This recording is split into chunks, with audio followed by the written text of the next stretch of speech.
సామాజిక వర్గాలు అన్నారు కాబట్టి ఒక క్వశ్చన్, ఇదే ఎన్నికల్లో అంటే చివరి అస్త్రంగా ఇక బీజేపీకి ఏం లేక చివరిసారిగా ఇక ఏదో ఒకటి ఓట్లు రావాలి కాబట్టి ఒక ఏబిసిడి వర్గీకరణని మందకృష్ణని ముందు పెట్టి ఒక పెద్ద బహిరంగ సభ పెట్టేసి జనంలో ఒక డ్రామా క్రియేట్ చేసే ప్రయత్నం చేశారు కదా. ప్రజలు మీరు భారతీయ జనతా పార్టీని అర్థం చేసుకుంటే, భారతీయ జనతా పార్టీ ఒక ఆలోచనని అర్థం చేసుకుంటే ఇది జరగదు. ఎందుకు అంటున్న మాట అంటే 1997లోనే కాకినాడ తీరం తెలంగాణ కోసం పోయి ఆంధ్రలో కాకినాడలో తీర్మానం చేశారు. బంగారు లక్ష్మణ్ గారు ఉన్నప్పుడు తిరుపతిలో ఏబిసిడి వర్గీకరణకు తీర్మానం చేస్తాం. బంగారు లక్ష్మణ్ గారు ఉన్న సందర్భం గుర్తు చేస్తున్నాం. 2 తీర్మానాలు చేసినాం. ఒకటేమో 97లో సంబంధించిన తెలంగాణ 2 రాష్ట్రాలు కావాలి, చిన్న రాష్ట్రాలకు అనుకూలము, డాక్టర్ బిఆర్ అంబేద్కర్ సంబంధించిన ఆలోచన మేము అమలు చేస్తామని అక్కడ చేసినాము. 97లో చేసినప్పుడు కొనసాగుతూ ఆ మాటకు ప్రజలకు ఇచ్చిన మాట మేరకు ఓట్లున్నా, సీట్లు ఇచ్చినా, గెలిచినా, ఓడిపోయినా ఆ రోజు పార్లమెంట్లో కనుక ఎన్డీఏ గవర్నమెంట్ ఆడ ఓట్లు లేకపోతే తెలంగాణ వచ్చేదా? అది మీకు తెలుసు, మాకు తెలుసు. బంగారు లక్ష్మణ్ గారు ఆనాడు చేసినట్టు తీర్మానానికి అనుకూలమైన పార్టీ భారతీయ జనతా పార్టీ. అది సుదీర్ఘంగా 30 సంవత్సరాలు ఒకటి అయిపోయింది. ఎన్ని సంవత్సరాలుగా ఉన్నటువంటి తెలంగాణ ఒక ప్రత్యేక రాష్ట్రం ఏర్పడిన తర్వాత సామాజికమైన అసమానతలు ఉన్నాయని చెప్పని ఒక వర్గం చాలా సంవత్సరాలుగా పోరాటం చేస్తుందని భారతీయ జనతా పార్టీ నాయకత్వం గుర్తించింది.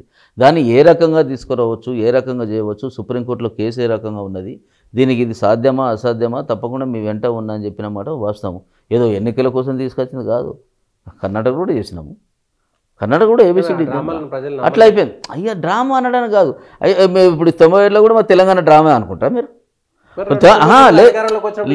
నేను ఏమంటున్నాను, ఎక్కడ కూడా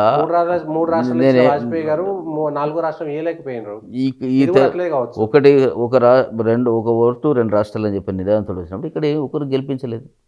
చెప్తున్నా కదా, విషయంకి సంబంధించి ఆనాడు అధికారం రాలేదు. మళ్ళీ మీరు ఒకసారి గుర్తు చేసుకోవాల్సిన అవసరం లేదు.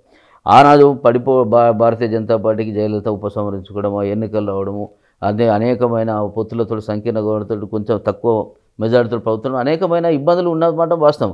అవకాశం వచ్చినప్పుడు, అధికారం ఉన్నప్పుడు చేసినమాట వాస్తవం. ఈరోజు కూడా అధికారం ఉన్నా కాబట్టి నిజంగా సామాజికంగా 30 సంవత్సరాలు ఒక ఉద్యమం జరుగుతుంది. ఎంతవరకు చేయగలము, ఎంతవరకు ఏం చేయగలము, ఆ కమిటీ సాధ్యాసాధ్యాలను కమిటీ నియమిస్తుందని చెప్పి మీటింగ్కు వరస్తే ఒక ప్రధానమంత్రిగా ఒక గొప్ప వ్యక్తిగా వచ్చి మాట చెప్పిపోయినా మాట వాస్తవం. దానికి డ్రామా ఏమున్నదండి?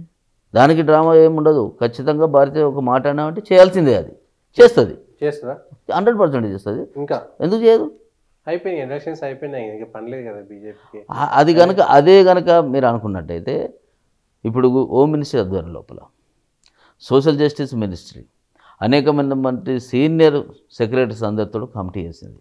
ఆ కమిటీ అంతా కూడా ఒక రిపోర్ట్ తయారు చేసింది. 17 నాడు 19 నాడు సుప్రీంకోర్టులో అఫిడవిట్ అనుకూలంగా గవర్నమెంట్ సబ్మిట్ చేయబోతున్నది. ఇదే వర్గీకరణకు సంబంధించి సుప్రీంకోర్టులో కేంద్ర ప్రభుత్వం నరేంద్ర మోడీ గారి ఆదేశాల మేరకు ఈ మినిస్ట్రీలన్నీ కలిసి మొత్తం తయారు చేసి అఫిడవిట్ను ఇవ్వాలి. అదే వద్దనుకున్నప్పుడు అంతా జరగదు కదా. ఇక్కడ చెప్పినాడు, తెల్లారిపోయి ఆదేశాలు జరిగినాయి, కమిటీ వేసేసారు. కమిటీ తర్వాత వాళ్ళంతా కూర్చున్నారు.